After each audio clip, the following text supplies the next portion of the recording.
Somerset, New Jersey, President Trump on Sunday called for football fans to boycott N.F.L. games unless the league fires or suspends players who refuse to stand for the national anthem, saying that players must stop disrespecting our flag and country. If N.F.L. fans refuse to go to games until players stop disrespecting our country, you will see change take place fast, Mr. Trump wrote, on the second weekend morning in a row in which he vented over the issue on social media. Fire or suspend.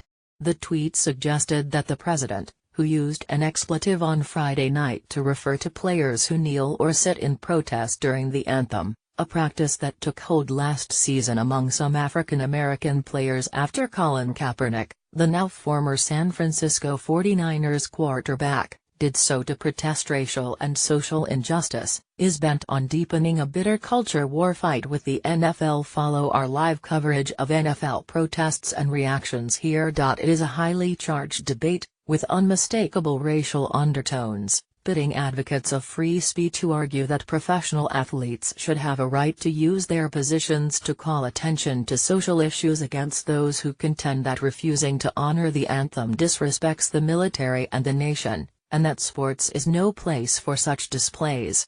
In a second posting on Sunday morning, the president suggested that fans were already punishing the NFL to protest players' behavior, arguing that they were eschewing not only the boring games, but also athletes who fall to one knee during the anthem. In fact, the decline in attendance predates the anthem protests, and while NFL television ratings did dip last season, it is unclear whether the protests or other factors, like the presidential election and cord cutting, caused the drop.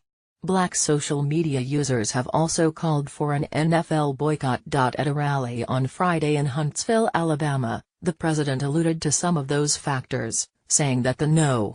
One reason ratings were down massively was that they like watching what's happening with yours truly. Mr. Trump first raised the protest issue at the Huntsville rally, where he also suggested that officials who penalize players for hitting too hard during games were ruining the game. On Saturday, in a series of early morning tweets, the president pressed his NFL criticism and took on top basketball players as well, saying he had disinvited the NBA champion Golden State Warriors from a planned White House visit because of their star player Stephen Curry's public opposition to him. The fight has struck a chord with many of Mr. Trump's core supporters, some of whom applauded him on social media for his stance.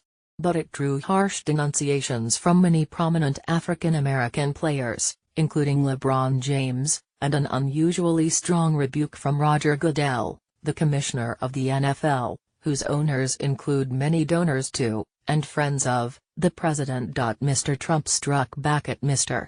Goodell on Saturday evening, nearly 12 hours after he had first raised the topic on Twitter, tweeting that the commissioner's statement was trying to justify the total disrespect certain players show to our country. Tell them to stand.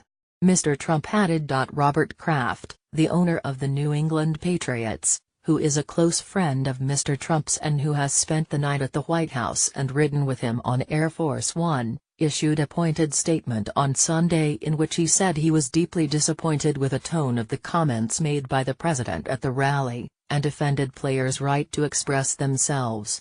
Our players are intelligent, thoughtful, and care deeply about their community, and I support their right to peacefully effect social change and raise awareness in a manner they feel is most impactful, Mr. Kraft said.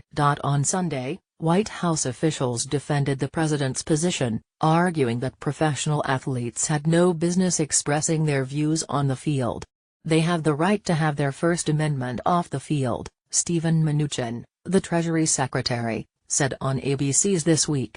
This is a job.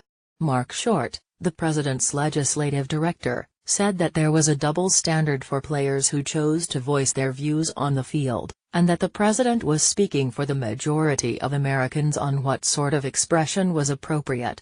There are high school coaches across America today who are punished for leading their players in prayer, and yet, when an NFL player takes a knee, somehow that player is presumed to be a martyr for a social cause, Mr. Short said on NBC's Meet the Press. The president is standing with the vast majority of Americans who believe that our flag should be respected.